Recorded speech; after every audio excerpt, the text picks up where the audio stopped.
Hola queridísimos amigos, ¿cómo están todos ustedes? Espero que la estén pasando genial. Bien, bueno, una vez más, esta vez desde Resistencia Chaco, República Argentina, para todo el mundo, su servidor Javier Flor.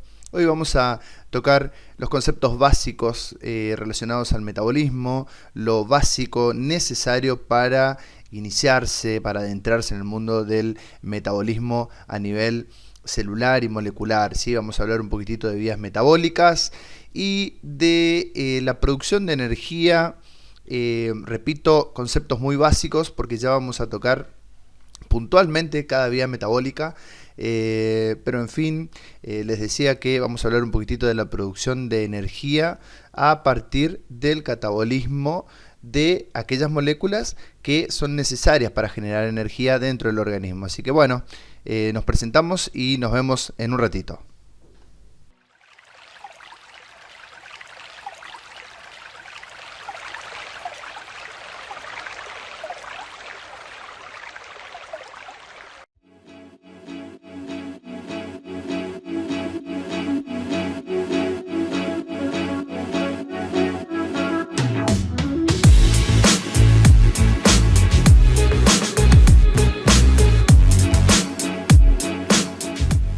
Bueno, entonces vamos a iniciar con esta clase, ¿sí? Les repito que es una clase introductoria, es una forma de conectar lo básico con lo más complejo, ¿sí? Ya iremos viendo en sucesivas clases, en otros videos, puntualmente vía por vía, reacción por reacción, para estudiarla a mayor profundidad, mayor complejidad. Lo que sí es necesario, ¿sí? Comprender que esto sirve para poder conectar esto básico con lo más complejo. Siempre me preguntan, siempre me dicen, no entiendo cómo obtengo energía a partir de lípidos, a partir de hidratos de carbono, ¿sí? ¿Cómo puedo saber eso si no sé cómo suceden las cosas, cómo se conectan las cosas? Bueno, esta clase espero les sirva para poder conectar lo complejo del metabolismo con lo más sencillo, ¿sí? Ya iremos entonces profundizando. Entonces bien, básicamente, primero que nada, definamos metabolismo y podemos decir que el metabolismo básicamente son el conjunto de reacciones químicas que ocurren en el organismo. Esto hablando en un término muy general, y quiero que sepan, les aclaro que los autores reducen o amplían este término y cada uno lo adapta a su estudio, a su interés, pero básicamente no es otra cosa que el número de reacciones que ocurren dentro del organismo, ¿sí? Ahora vamos a ver algunas variantes del concepto para que ustedes lo adapten lo mejor posible a su situación, ¿cierto? Lo que tenemos que entender, vamos a centrarnos en cómo nosotros realizamos metabolismo a partir de lo que ingerimos, es decir, a partir de lo que incorporamos. Y cada organismo incorpora nutrientes a su entorno mediante la alimentación. Y de esa forma lo hacemos también nosotros. Nosotros vivimos y nos alimentamos para poder generar energía y todo aquello que necesitamos para poder continuar con la vida, ¿sí? Entonces, no voy a hablar del metabolismo de lo que ya se encuentra dentro, sino de algo un poquito más dinámico, de cómo ocurren las cosas a partir de lo que incorporamos nosotros al medio, ¿sí? Cómo obtenemos energía a partir de los nutrientes. Entonces, primero tenemos un proceso de digestión y absorción. Luego, ¿sí? Tenemos el metabolismo propiamente dicho y lo que nos sirve se excreta. Entonces, ¿qué sucede? Resulta que el metabolismo propiamente dicho se encuentra en el medio entre la digestión y absorción y la excreción. Por eso algunos autores, y a mí me gusta mucho esta idea, ¿sí? Lo llaman al metabolismo como metabolismo intermedio, ¿sí? Y a la digestión y absorción etapas premetabólicas. Por una cuestión muy sencilla, una cuestión didáctica, la digestión y absorción, ¿sí? Tienen su denominación propia, tienen sus procesos, sus fenómenos, ¿sí? Y el metabolismo puro, ¿sí? Se encuentra en etapas post-absortivas. Entonces, como el metabolismo se encuentra en el medio de la digestión y la excreción, se lo denomina metabolismo intermedio. Sepan ustedes que cuando hablamos de metabolismo estamos hablando del metabolismo intermedio y no de las etapas premetabólicas, que son la digestión y absorción. Aunque puede pasar que algún autor o algún docente considere a la digestión y absorción ya parte del metabolismo.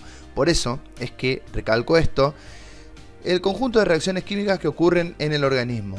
Pero como nosotros nos adentramos y nos paramos en el medio, estamos un poquito más adentro. Por lo tanto, vamos a decir que el metabolismo se refiere al conjunto de reacciones bioquímicas que ocurren en el seno del organismo, es decir, en lo más interno del organismo, ¿sí? Bien, entonces les decía que nosotros nos alimentamos para poder producir energía, para poder formar moléculas, para poder vivir, para poder llevar adelante el ciclo de la vida, al igual que cualquier organismo, incorpora sus nutrientes a partir de los alimentos, ¿sí? Entonces, posterior a la alimentación, viene la etapa de digestión, luego la etapa de absorción, luego la etapa metabólica propiamente dicha, ¿sí? En donde van a ocurrir un número de reacciones, ¿sí? Que de acuerdo a la necesidad del organismo van a servir para producir energía, para formar otras moléculas. Lo importante es que todo esto ocurre para mantener un equilibrio y llevar la vida hacia adelante, ¿sí? Y todo aquello que no nos sirve, ¿sí? Se elimina como desecho, ¿sí? Y este proceso se denomina excreción. Es algo muy básico, entonces nosotros nos paramos acá después de la absorción. A tal punto que a mí me gusta hablar del metabolismo exclusivamente a nivel intracelular, aunque está claro que antes de ingresar a la célula hay un montón de reacciones químicas, por lo tanto, algunos autores dicen que el metabolismo también es extracelular, no importa. Mientras ustedes puedan comprender esto que estoy queriendo transmitirles es suficiente, ¿sí? Metabolismo intermedio, hablamos a todo lo que ocurre después de la absorción y principalmente a nivel intracelular. Ahora, el metabolismo tiene dos subdivisiones, catabolismo y anabolismo. Catabolismo se refiere puntualmente a reacciones de degradación, ¿sí? Degradación de moléculas complejas para obtener moléculas simples. Cada vez que yo rompo, perdón por decir yo, es decir, cuando digo yo, generalmente me refiero a lo que realiza mi organismo, ¿sí? Que en definitiva una enzima mía también es parte de mi ser, así que por eso hablo como esto, yo realizo, yo. Pero sepan ustedes que estoy hablando de las reacciones que ocurren dentro del organismo, ¿sí? Catabolismo entonces es la degradación de moléculas complejas para obtener moléculas más simples. Cuando se degradan moléculas complejas, una proteína por ejemplo, y obtengo aminoácidos, la proteína era una molécula más compleja y ahora se transforma en algo más simple.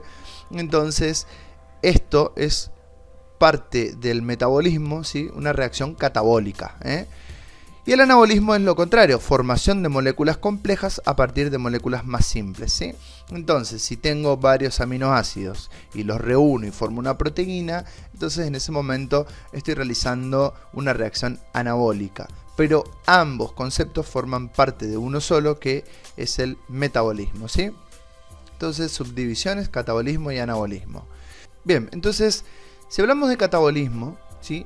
Decimos que partimos de una molécula compleja, por ejemplo, una proteína, ¿sí? Hagamos de cuenta que esto representa una proteína y después de una reacción o de varias reacciones obtenemos sus aminoácidos correspondientes, obtenemos moléculas más simples. Partimos de una molécula compleja, obtenemos moléculas más simples. Esto sería lo mismo que tener un muro y obtener sus ladrillos, ¿sí? Después de las reacciones. Esto es catabolismo. Nosotros en el organismo tenemos muchos ejemplos, pero para poner un ejemplo muy común, ¿sí? Vamos a hablar de esta reacción que pertenece a la glucólisis, en la que la fructosa 1,6-bifosfato, ¿sí? Se divide en dos y me da dos moléculas más simples. Recordemos que la fructosa 1,6-bifosfato tiene 6 carbonos y 2 fósforos. Al dividirse obtengo una molécula de 3 carbonos y un fósforo por un lado, otra molécula de 3 carbonos y un fósforo por otro lado. Para los que no recuerdan, ¿sí? Obteníamos glicerol 3-fosfato y dihidroxiacetona fosfato, discúlpenme, gliceraldehído 3-fosfato, perdón, y dihidroxiacetona fosfato. Entonces, esto es un ejemplo muy simple de una reacción catabólica en el que una molécula compleja se transforma en moléculas más simples. A modo didáctico nada más, hay otros ejemplos también, ya los vamos a ir viendo. En cambio, en el anabolismo teníamos lo contrario, ¿sí? Partimos de las moléculas simples, es decir, de los ladrillos, y obtenemos moléculas complejas, ¿sí? Entonces, juntamos los ladrillos y obtenemos el muro. Si fuera una proteína, uniríamos los aminoácidos y obtendríamos la proteína, ¿sí? Esto es anabolismo. Para darles un ejemplo muy sencillo, ¿sí? Vamos a hablar un poquitito de lo que sucede cuando las glucosas se agrupan, ¿sí? Para formar glucógeno. Esta reacción se llama glucógenogénesis, ocurre también en nuestro organismo, y esta es una reacción anabólica, junto varias moléculas simples como son las glucosas y forma una molécula más compleja, ordenada, ¿sí? Que tiene sus ramificaciones, que se llama glucógeno. La glucogenogénesis es un ejemplo de una reacción anabólica. Ahora bien, tiene su vuelta este estudio y es importante, muy importante entender este concepto o estos conceptos para luego poder comprender la dinámica del metabolismo en sí y de lo que sucede con las vías metabólicas. Cuando nosotros vamos de moléculas simples a moléculas complejas, tenemos que pensarlo de la siguiente manera. Si yo quiero construir un muro, necesito unir a los ladrillos en principio, ¿sí? Darles cierta estabilidad. Para eso, obviamente que necesito algún albañil, ¿sí? Obreros que puedan unir a estos ladrillos. Entonces, necesito energía. ¿Está? Claro que esto es un ejemplo muy didáctico, pero básicamente sucede eso dentro del organismo. En una reacción anabólica, en una reacción de formación, generalmente requiero energía, ¿sí? Una reacción anabólica requiere ATP, hay que suministrarle energía. Por eso esto para el organismo tiene un costo, El organismo necesita gastar energía. Si yo quiero formar una proteína, por ejemplo, si yo quiero formar glucógeno, por ejemplo, necesito energía y generalmente requiere NAD-fosfato reducido o NAD-fosfato HH, como escuché que lo llaman algunos docentes. Yo le digo NAD-fosfato reducido por la naturaleza de su reacción, es decir, el NAD-fosfato con los hidrógenos. Requieren NAD-fosfato para producirse esto, ¿sí? Generalmente requieren hidrógenos y requieren energía. Son procesos reductivos generalmente, por lo tanto voy a generar esto mediante reducciones. Estas moléculas más simples se van a reducir y voy a requerir ATP. En cambio, cuando hago lo contrario, cuando rompo la pared y libero los ladrillos, ¿sí? Generalmente ocurre lo contrario. Es decir, la ruptura, ¿sí? Me rompe los enlaces que estaban entre las diferentes moléculas, y al romperse los enlaces genera ATP. Generalmente se libera energía y esto hace posible la generación de ATP, ¿sí? Y además me genera equivalentes reductores, ¿sí? NAD reducido, FAT reducido, NAD-fosfato reducido. Entonces veamos que contrariamente a las reacciones anabólicas, las reacciones catabólicas son procesos oxidativos, ¿sí? Por eso es que cuando la glucosa se degrada completamente, pasando por el ciclo de Krebs y demás, se dice que la glucosa se oxida. Entonces, esto es fundamental, es necesario entender, y yo creo que hasta no comprender esto, ¿sí? Mejor dicho, perdón, hasta comprender esto, no podemos pasar de etapa y no podemos seguir con el estudio. Así que repito, pensemos en que esta es una pared y tengo unido varios ladrillos y los rompo, ¿sí? Entonces al romper esos enlaces se me libera energía que me sirve para generar ATP. Además genera NAD reducido, FAT reducido, NAD fosfato reducido. Esto después me sirve para la cadena de transporte de electrones, ¿sí? Y generar energía. Y son procesos oxidativos. Entonces cada vez que escuchamos oxidación de la glucosa, o por ejemplo beta oxidación, que es la oxidación de los ácidos grasos, son los procesos que nos van a generar energía. Yo necesito romper enlaces para generar energía. En cambio, cuando hablamos de procesos anabólicos, formación, ¿sí? Debo suministrarle energía. Piensen en que para construir un muro yo necesito un albañil, necesito que ese albañil todos los días esté uniendo ladrillo tras ladrillo, por lo tanto debo suministrarle energía, ¿sí? Y además, generalmente estos procesos requieren de NAD fosfato reducido como suministro de hidrógeno, ¿sí? Ya lo vamos a ir viendo vía por vía, paso por paso, ¿eh? Son procesos reductivos. Bien, una vez entendido esto, continuamos entonces y recordemos lo siguiente: el proceso de digestión reduce a los nutrientes a sus unidades funcionales, las que luego son absorbidas y metabolizadas. Es decir, que cuando yo como, cuando yo me alimento, ¿sí? En lo que es el alimento en sí, ¿sí? El consumo que yo realizo, ¿sí?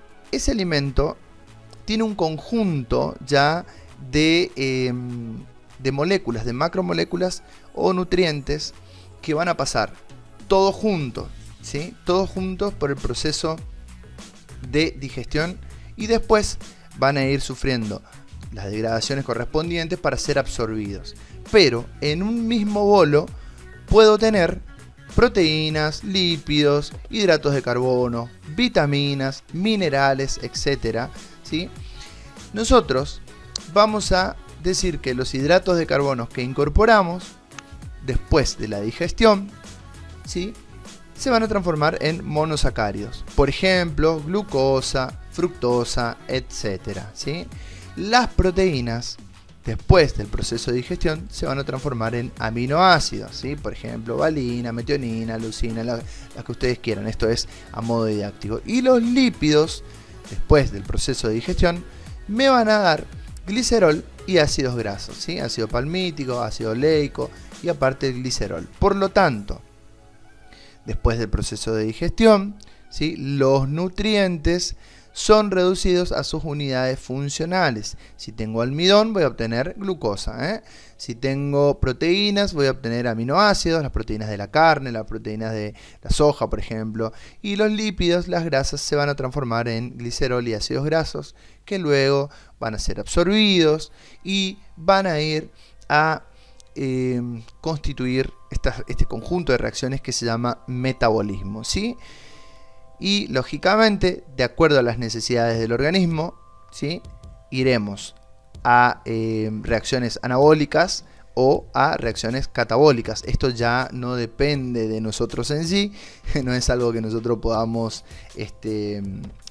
manipular así tan simple, porque realmente siempre el organismo se encarga de hacer lo que al organismo le conviene. Entonces, una vez que tengo absorbidos, ¿sí? las unidades funcionales, voy a formar parte del metabolismo, ¿sí? Con las reacciones anabólicas y catabólicas. Dependerá del organismo cuál de estas reacciones predominará, ¿no es cierto? Así que bien, continuando. Una vez que estamos dentro del metabolismo, ¿sí?, ya estos nutrientes o estas unidades van a seguir diferentes reacciones o vías metabólicas.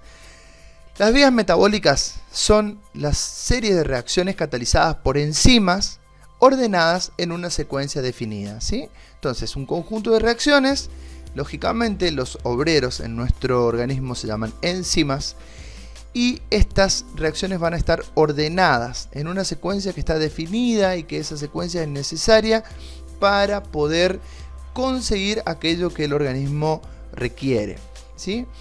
Las vías pueden ser anabólicas, ya sabemos que anabolismo es formación, entonces las vías anabólicas forman enlaces químicos y productos más complejos que los iniciales. Pueden ser vías catabólicas que rompen enlaces químicos y forman productos más simples que los iniciales. O pueden ser vías anfibólicas. Las vías anfibólicas son aquellas vías que pueden funcionar como ambas, como catabólicas y anabólicas, Es decir, que producen degradación de sustratos, pero también van formando otros metabolitos que después pueden ser utilizados para la síntesis. Ya vamos a ver que un ejemplo clásico de una vía anfibólica es el ciclo de Krebs.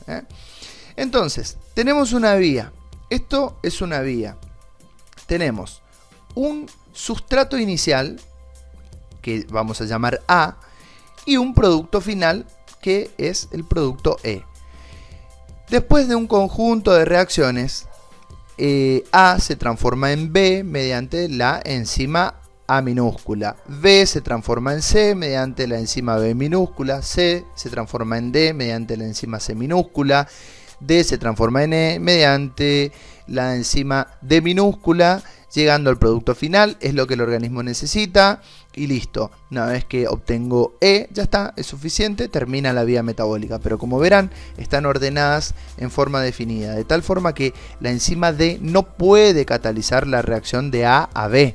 Entonces, por eso es necesario que esto tenga un orden, ¿sí? Si falta alguna de estas, simplemente la vía no puede realizarse. Ahora bien, este es el sustrato inicial, este es el producto final y todo lo que está en el medio, ¿sí? Vamos a decir que son metabolitos o metabolitos intermedios o intermediarios o productos intermedios, no importa, ¿sí? Acá lo que sucede es que el sustrato de una enzima, ¿sí?, pasa a ser después el producto, que pasa a ser sustrato de otra enzima, que pasa a ser producto, pasa a ser sustrato de esa enzima y así. Entonces, esto es una vía metabólica, ¿sí? La idea es que mediante el conjunto de reacciones obtenemos un producto final que es necesario para la célula o para el organismo. Ahora, de estas vías hay varios ejemplos, ¿sí? También hay un video que habla exclusivamente de vías metabólicas, así que en el que incluso doy ejemplos de qué vías se corresponden con su modelo, aquí el que estamos viendo, su modelo esquemático. Y entonces, tenemos una vía que es lineal y en este caso A se transforma en B, pero B también se puede transformar en A y como vemos todos pueden volver al principio. Entonces en este caso es una vía lineal y es reversible, ¿sí? Ahora bien, ¿qué pasa en este ejemplo? En este ejemplo tenemos el sustrato inicial, tenemos los intermediarios metabólicos, pero vemos que A pasa a B, B pasa a C y hasta este punto podemos volver para atrás, pero luego C se transforma en D y D se transforma en el producto final E.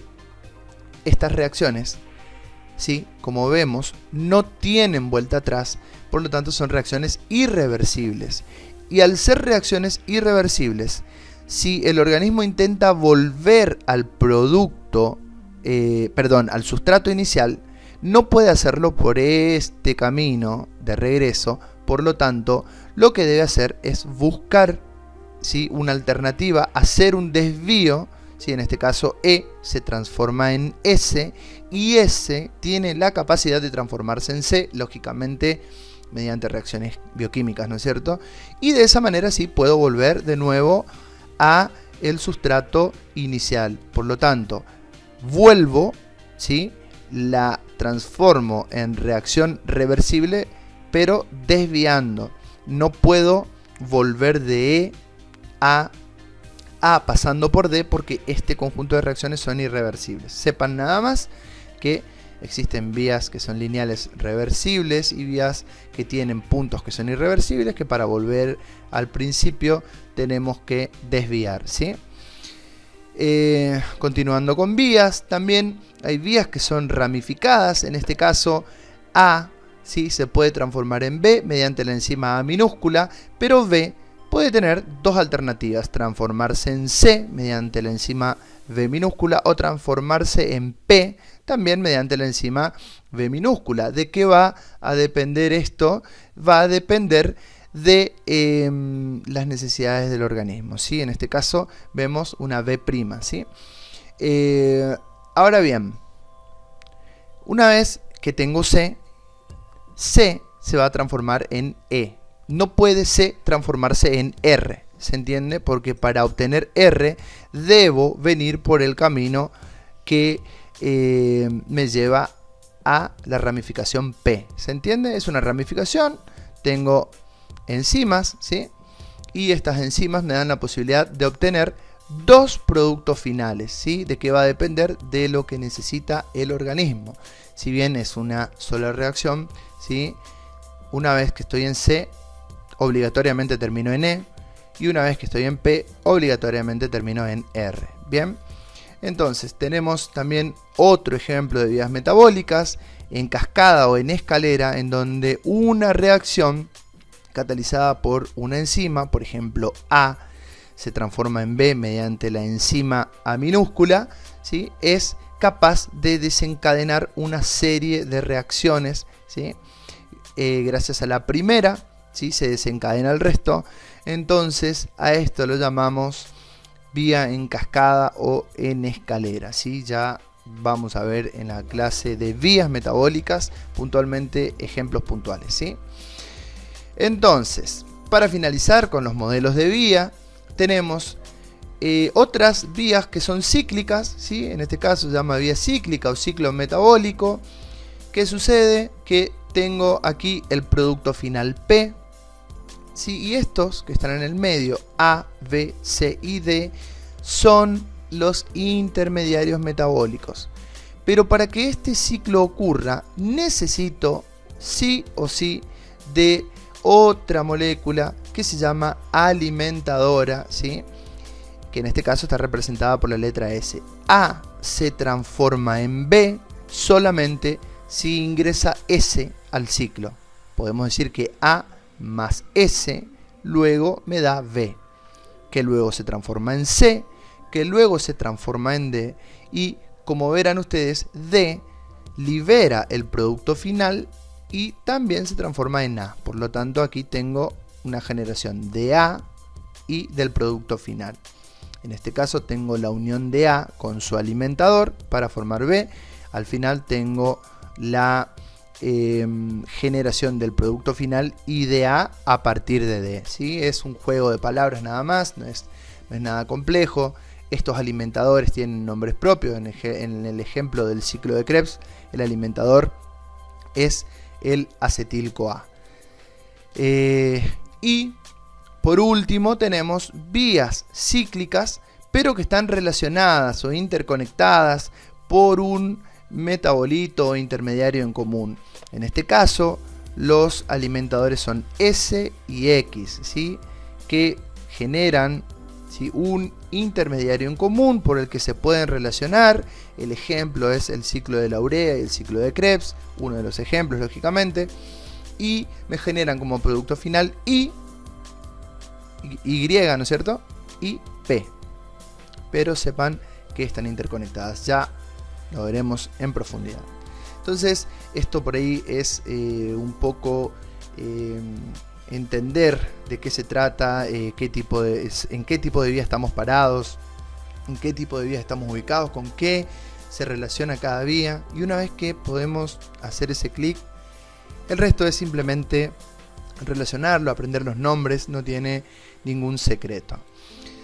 Ahora bien, decíamos que para poder entender esto del metabolismo, necesitamos comprender de qué manera el organismo obtiene energía a partir de la alimentación. Y la verdad es que no es un punto necesario para entender el metabolismo, ya que podemos iniciar directamente del anabolismo y no del catabolismo, como lo voy a hacer ahora. Pero si nosotros comprendemos de entrada esto, el resto se nos hace más sencillo, ¿sí? Entonces, ¿de qué manera obtengo energía a partir de la alimentación? ¿Sí? Mediante el catabolismo de esas unidades que nos daban los nutrientes. Entonces, recordemos que una reacción catabólica, ¿sí?, es aquella que me transforma una molécula compleja en moléculas simples. Recordemos que estas reacciones generan ATP, generan energía, y que también generan equivalentes reductores, para después llevarlos a la cadena de transporte de electrones y producir energía. Y que son procesos oxidativos. Por lo tanto, 3 claves. Recuerden, por favor, que para obtener energía necesito una reacción catabólica, ¿sí?, que son procesos oxidativos y que mediante estos procesos genero energía. Entonces, por ahí suelen preguntarme y se mezclan a la hora de un examen, se mezclan los conceptos y no saben si la formación de glucosa me genera energía o si la oxidación o la degradación de la glucosa me genera energía. Entonces entiendan que me genera ATP y generan los equivalentes reductores necesarios para la cadena de transportes, de transporte de electrones, perdón, ¿sí?, las reacciones oxidativas, las reacciones de degradación, las reacciones catabólicas. Recordemos también que obtengo energía principalmente a partir de hidratos de carbono, de lípidos y también de proteínas, pero resalto hidratos de carbono y lípidos porque las proteínas empiezan a generarme energía cuando estoy al límite con las otras dos, pero principalmente las moléculas principales, ¿sí?, de generación de energía son los hidratos de carbono y los lípidos. Entonces vamos a centrarnos más que nada en ellos, ¿sí? Ahora bien, es importante, fundamental, entender que la mitocondria es la organela o el órgano, ¿sí?, intracelular que genera energía. Vamos a recordar que la mitocondria, ¿sí?, tiene una membrana externa, una membrana interna, ¿sí?, que se pliega sobre sí, me forma crestas mitocondriales. El espacio que está entre las dos membranas se llama espacio intermembrana, este espacio. Y dentro de la mitocondria ocurre la generación de energía, ¿sí? Estas imágenes que se ven como cabecitas, ¿sí?, aquí representan a la ATP sintetasa. No importa, vamos a decir que esto son los componentes de la cadena de transporte de electrones. La cadena de transporte de electrones o cadena respiratoria se encuentra dentro de la mitocondria y es necesaria para la producción de energía. Hablamos en un video exclusivamente de formación de energía a partir de metabolitos relacionándolos con Krebs y la cadena de transporte de electrones. Entonces, recordemos esto.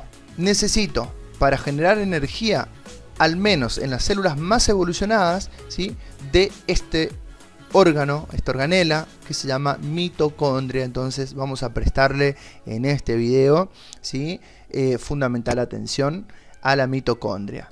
¿Por qué es importante? Porque dentro de la mitocondria se produce tanto el ciclo de Krebs como la cadena de transporte de electrones. Y me van a decir, bueno, pero ¿qué tiene que ver? Yo les repito que para generar energía, para que la generación de energía sea óptima, requiero del ciclo de Krebs y de la cadena de transporte de electrones que está en la mitocondria. Por lo tanto, de alguna manera tengo que conseguir que esos metabolitos, esas moléculas que nosotros incorporamos en los alimentos, lleguen a la mitocondria. Y aquí está el punto clave. Si nosotros entendemos eso, vamos a ser capaces después de conectar todo lo otro. Recordemos que llamamos metabolito a una molécula que forma parte de una reacción o vía metabólica, ¿sí? Cuando hablamos de metabolismo y yo les digo, bueno, el metabolito tal, estamos hablando de una molécula que forma parte de una vía metabólica. Bien. Ahora, para ser esquemático esto, vamos a hacer de cuenta que esta es una célula, esto representa la membrana plasmática, el espacio extracelular y aquí el citoplasma, ¿sí? O sea que estamos dentro de la célula. Decíamos que es importantísimo recordar que la mitocondria es fundamental en el proceso de formación de energía, ya que es como la usina celular, ¿sí? Es como la empresa generadora de energía de la célula. Por lo tanto, tengo que entender que esto que fue absorbido, digerido y absorbido, se incorpora luego a la célula, ingresa a la célula y de alguna forma esto debe llegar aquí adentro para producir energía. ¿Por qué? ¿Por qué debe llegar aquí adentro? Les repito, porque dentro de la mitocondria se genera, se realiza el ciclo de Krebs y también está muy esquemáticamente representada la cadena de transporte de electrones. ¿Qué tiene que ver esto? Krebs me genera los equivalentes de reducción, es decir, los NAD y FAD necesarios que van a ir después a la cadena de transporte de electrones para generarme ATP. Entonces, si yo consigo conectar esto, de alguna forma hacer que ingrese a la mitocondria, inicie el ciclo de Krebs, me genere los NAD y FAD reducidos, y estos NAD y FAD reducidos luego se dirijan a la cadena de transporte de electrones, voy a obtener la energía que necesito para seguir viviendo. La clave está en comprender cómo llego de aquí al ciclo de Krebs. ¿Está?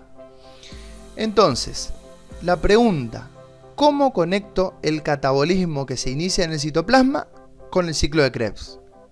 ¿Cómo lo conecto?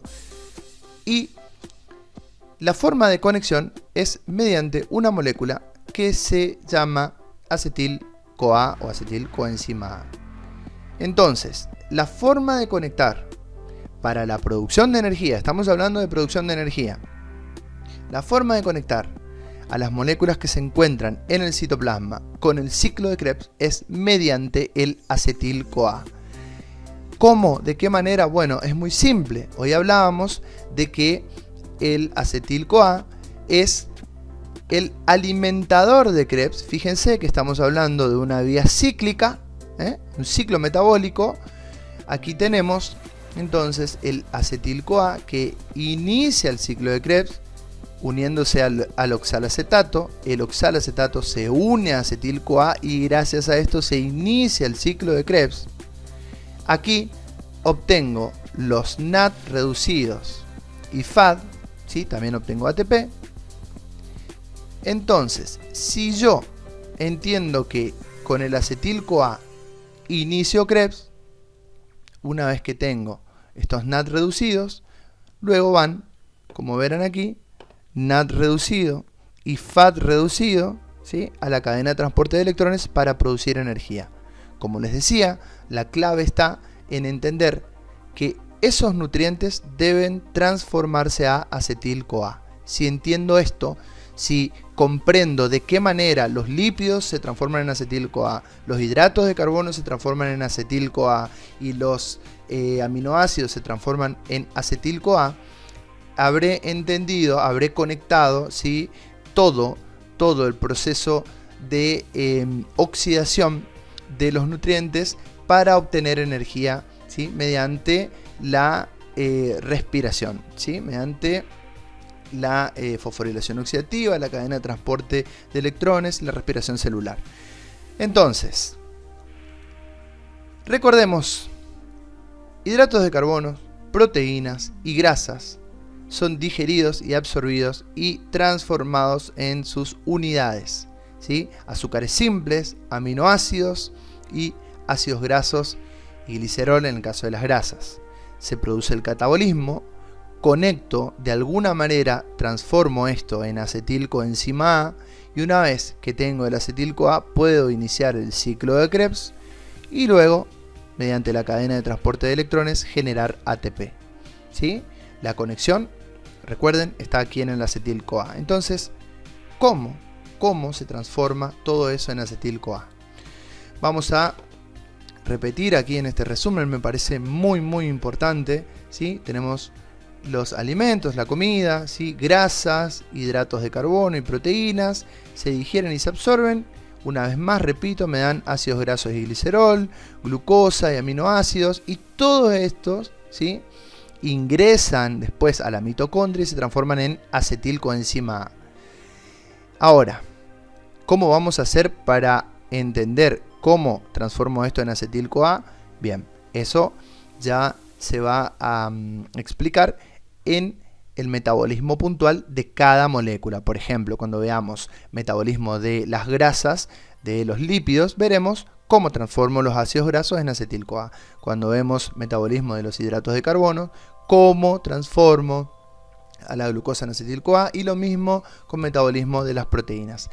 Pero es importante entender que esto que está en el citoplasma debe ingresar a la mitocondria, transformarse en acetil-CoA y luego pasar por el ciclo del ácido cítrico o ciclo de Krebs, donde se me generan los equivalentes reductores, y mediante la cadena respiratoria obtengo el ATP necesario para llevar adelante las funciones vitales.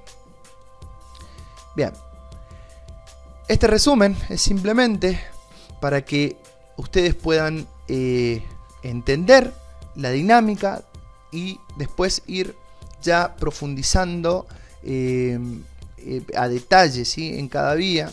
Los hidratos de carbonos van a seguir un proceso denominado glucólisis en la mayor parte de su composición, ¿no es cierto? O sea, prácticamente el 80% de los hidratos de carbono que van a formar energía van a glucólisis, y recordemos que estamos hablando de obtención de acetil-CoA para generar ATP.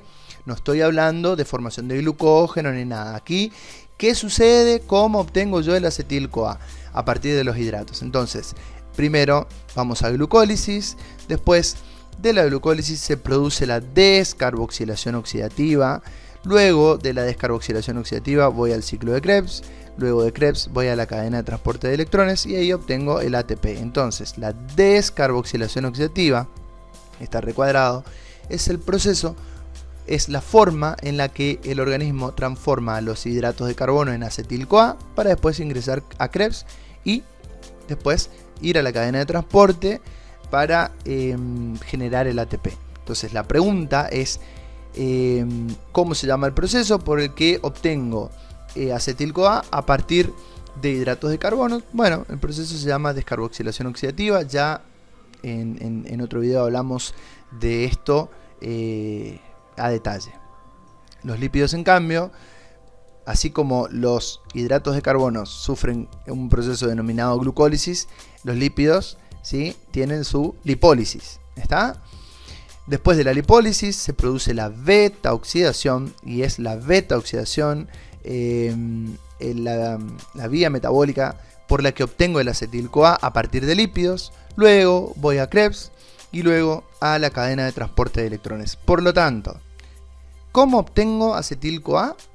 A partir de hidratos y de lípidos. Bueno, mediante la descarboxilación oxidativa si parto de hidratos de carbono, mediante la beta oxidación si parto de los lípidos, ¿sí? Entonces, ahora que queda estudiar descarboxilación oxidativa y beta oxidación propiamente dicha para entender bien de qué manera se transforma esto y esto en acetil-CoA. Bien, entonces, el tema con los aminoácidos es un tema más complejo. ¿Por qué? Porque hablábamos de llegar a acetil-CoA, pero los aminoácidos, en principio, que les expliqué que los aminoácidos me generan energía, sí, es verdad, pero el aminoácido está para otra cosa, principalmente para formación de estructura, tienen función plástica, forman proteínas. Pero en el caso de requerir energía también son utilizados. Nosotros lo vamos a hablar a detalle en metabolismo de aminoácidos, pero fíjense, nada más quiero mostrarles que todos los aminoácidos tienen la posibilidad de transformarse de alguna manera en acetil-CoA. El acetil-CoA ingresa al ciclo de Krebs y bueno, después de aquí ya saben, vamos a cadena de transporte de electrones y obtenemos ATP. Pero también hay aminoácidos que pueden transformarse directamente en intermediarios del ciclo de Krebs, ¿sí?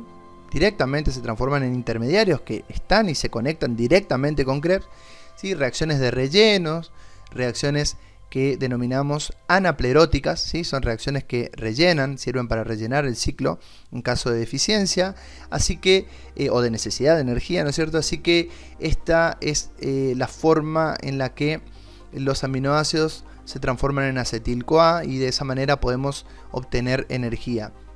Les repito que obtenemos energía principalmente de los hidratos de carbono y de los lípidos, así que esto es así, pero lo reservamos para situaciones en las que carecemos totalmente de hidratos de carbono y de lípidos o que el metabolismo impide su procesamiento, ¿no es cierto?